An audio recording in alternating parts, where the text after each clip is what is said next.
and I've been told off for saying this, but I will defend it. We live in Shakespearean times.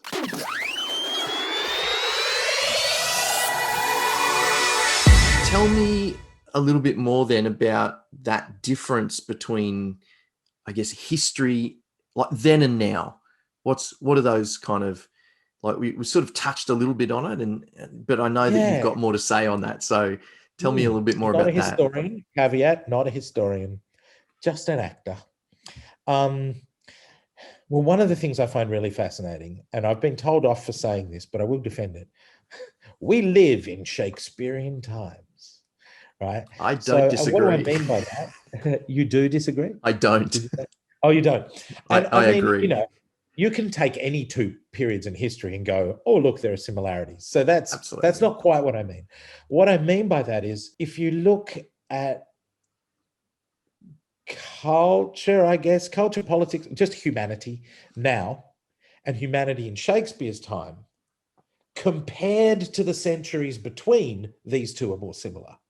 So that we're going through a period of... okay, so I'm going to... There's a model that's used in evolution called punctuated equilibrium. Sounds great, doesn't it? Amazing. So it's often, they're called leapers versus creepers as well. So one of the big questions in evolution is, does evolution proceed sort of like this in a linear fashion, or does it rather go, or it would be going down? I don't know. I'm not necessarily better or worse. But right. So punctuated equilibrium model is this idea that things are relatively static for long periods of time, and then something or some things trigger a period of rapid change. And then they settle into an equilibrium.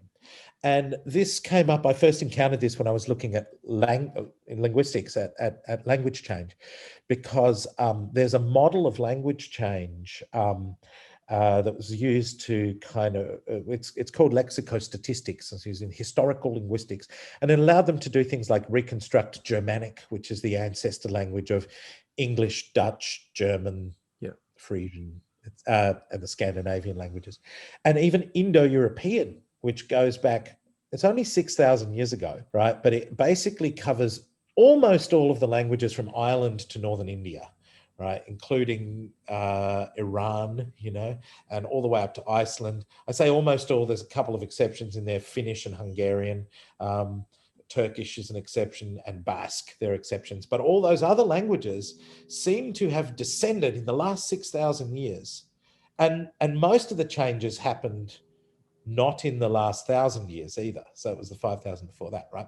So, and people then took that model and applied it the way that they, you know, discovered that. And Jakob Grimm, as in Grimm's fairy tales, was one of actually the key figures in this work. Oh, wow. He was a folklorist who was also a historical linguist and discovered a lot of really interesting things. Anyway, and they applied it to different parts of the world. So when they came to apply it to Australia, the indigenous languages of Australia, they could in fact reconstruct, they could compare and contrast different languages that are around now and go, oh, it looks like these are related, and the ancestor language would have looked something like this. Wow. And can actually reconstruct a single language family for geographically most of the Australian continent. And the problem is that the lexicostatistical method would suggest that this language is about 6,000 years old, and the ancestor language, and it just does not map with what we know about human habitation. The people have been here a lot longer than that and have been living in some of the areas for much longer than that. So it can't be that one language came in 6,000 years ago, because it must have been longer than that. Anyway, punctuated equilibrium helps us to, in part, to understand that what we were probably looking at when we looked at the European languages in the last 6,000 years is a period of rapid change, right? And that was probably spurred by, we're not sure, but we know that Indo-European probably came out of the Caucasus languages. So the massive change may have been hooking a cart up to a horse. And imagine what a massive technological advantage that was, yeah. Or it may have been something agricultural. And so the culture that did that, spread rapidly. And you can see it again since then, like all these languages that are descended from Latin. And Latin was around as a spoken language only a couple thousand years ago, right? But the Roman Empire, what made them spread and Latin spread was not in part technological innovations, as in what have the Romans ever done for us, but also a really an imperialist, a conquering philosophy, a militaristic, right? And so their language spread like crazy, and then the empire fell, and in all different places it started to change. That's a period of punctuation, right? In Australia, when Europeans arrived, Australia had been in a long period of equilibrium. So that means the changes happen much more slowly and in a different way. So we could actually be looking at historical changes that happened tens of thousands of years ago. Now, why am I saying all this? Because I believe that on a smaller scale, both our period in history and Shakespeare's were periods of great punctuation. And that even though changes still happen in the intervening centuries, they have represented a period of relative equilibrium. Let me give some examples. So one of them is, let's pick the religious spiritual. So for many years throughout the Middle Ages, Western Europe had been going along with this one religion called Christianity, and pretty much one flavor of it, slightly different, but one flavor of it, which we now call Catholicism, right? Then something changed, right? Then you get the first Protestant. Once there's one Protestant schism, you get many, many others. Yep. So the first one, of course, was Lutheranism. I mean, you probably know more about this than I do. That predates Church of England, right? Yeah. So you've got Luther, then Church of England, then boom, boom, boom, boom. And so there's a spiritual uncertainty. And I think that we now again are living through a period of spiritual uncertainty, unlike what we saw in mainstream Western culture, big scare quotes around that, because of course there were lots of other religions around in the 19th and 20th centuries, but you just didn't really hear about them. Right?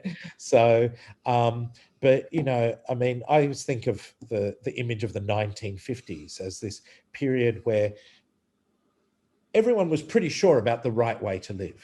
Yep. And the right way to have a family and what a family should look like. Mother and father goes to work, and mother maybe works 5 hours a week, but no more than that, that sort of thing, that kind of thing. And that's also being blown out of the water now. Yeah. That's a big spiritual but domestic change, is that we're really questioning, and have been for at least the whole time I've been alive, which is half a century or so.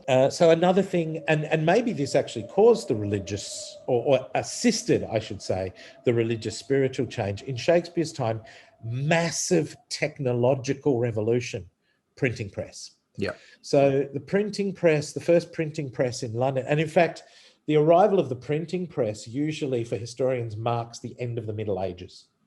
So it's medieval up to about 1550, and then we are in the early modern period. Why do we pick that date? Printing press. Well, what printing press? So what?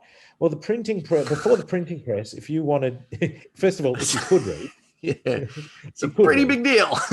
Yeah, it is a pretty big deal. But to us, it's like, it's the machine that sits in the corner, But if you wanted a book, you had to go to a monk who would spend 6 months, in a dim room, slowly going blind, copying the book by hand.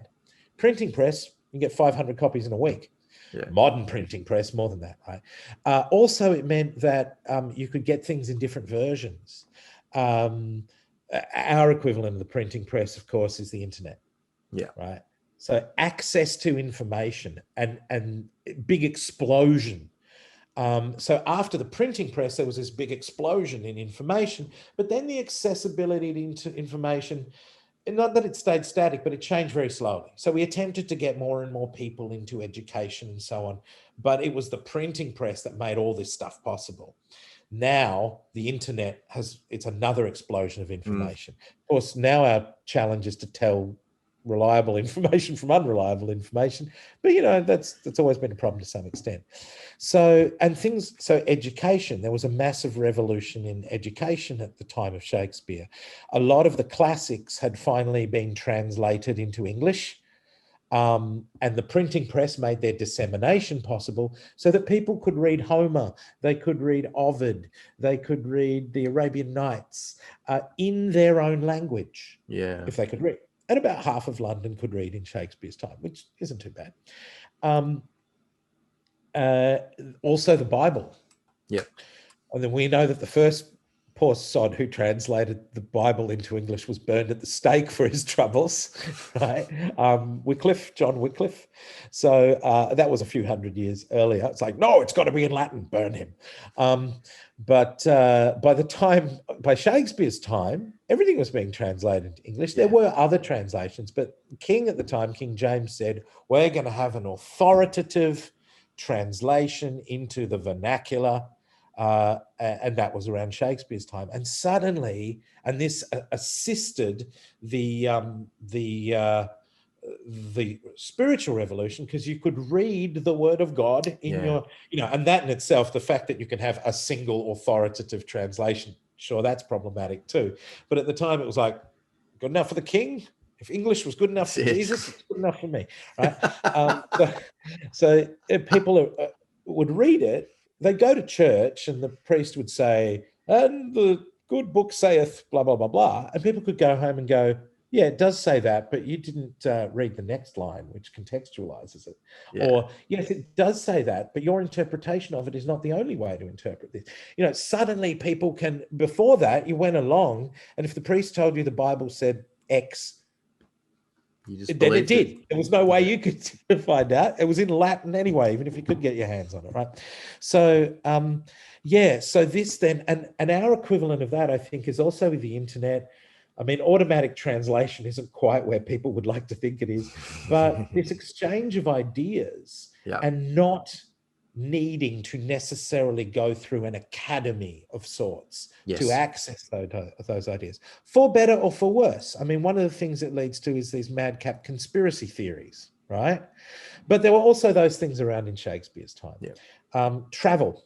So travel, now we can't travel, so we've gone back to the Middle Ages. But in Shakespeare's time, this was the zenith of the armadas and flotillas going out to corners of the world, meeting new cultures and killing them and giving them diseases, but also coming back to the old world with new ideas, new ways of looking at things, new ways of thinking about things. And, we have a lot of that sort of, and that breeds uncertainty. And of course, the obvious thing, the plague. So Shakespeare's plague meets our plague, another similarity, and I know you've talked about that before. Yeah. So I think that we are in the late 20th and into the 21st century undergoing another great period of punctuation, of rupture, where things that for a longish time we thought we knew are suddenly called into question. Yeah. And Shakespeare's plays are places where those questions live on the stage. There's a million of examples of that. A blatant one is in Measure for Measure, the so-called comedy, where there is an argument between Puritanism and humanism, really. And that was a big thing in Shakespeare's day, right? In fact, Shakespeare didn't know it, but the Puritans were about to take over the whole country and chop the king's head off. He didn't live that long, but Puritanism didn't come out of nowhere. It was coming to power in Shakespeare's time. And Puritanism of some form, fundamentalism, because Puritans are fundamentalists, right? We shouldn't harsh the Puritans too much. They were the ones who let the Jews back into England when they took over. There were no Jews in England, ha ha ha. But the Puritans, for all their faults, believed in freedom of worship. So one of the first things they did was made it okay for the Jews to come back in. Anyway, but fundamentalists of some sort are a natural, or at least a human response to periods of great flux and uncertainty. And boy, do we see that now. Like, Absolutely. look at the United States. Yeah. You've got in the same country, often in the same city, some of the most lifestyle progressive, eclectic, radical, alternate kind of thinking and practices, and then you've got your Southern Baptists. Yeah. Those things seem to rise together, and that kind of, we call it the religious right, but the fundamentalist religion, not just Christianity, other fundamentalist religions around the world arise, are probably more powerful now than they were, definitely than they were 100 years ago, 200 Yep. years ago. And that's not just true of fundamentalist Christians, fundamentalist Islam. I mean, those Yep. countries have been Muslim countries for whatever it is, over 1,000 years, but never has fundamentalist Islam been so strong as it is now. You see this kind of thing arising in various parts of Asia as well, with these kind of fundamentalist Buddhists who are not your peaceful, smiley Dalai Lama types at all. So this religious fundamentalism was really common in Shakespeare's day. Yeah. Disappeared more or less for a few hundred years and is coming back now. Why is that? Because we are in a state of flux and uncertainty. So we live in Shakespearean times. Big thanks to Rob Pensalfini, Artistic Director of the Queensland Shakespeare Ensemble. Now, QSE do amazing work with Shakespeare, and you can learn a little bit more about that through the links in the description below. And down there will also be a link to the mini playlist of all the videos that I shot with Rob around aspects of Shakespeare. He is a wealth of knowledge, so definitely check that out. It would be great if you give this video a like, subscribe to the channel, and if you haven't already, share it with someone who you think might need it. Thanks very much. Have a look at some of these other Shakespeare videos, and I will see you there.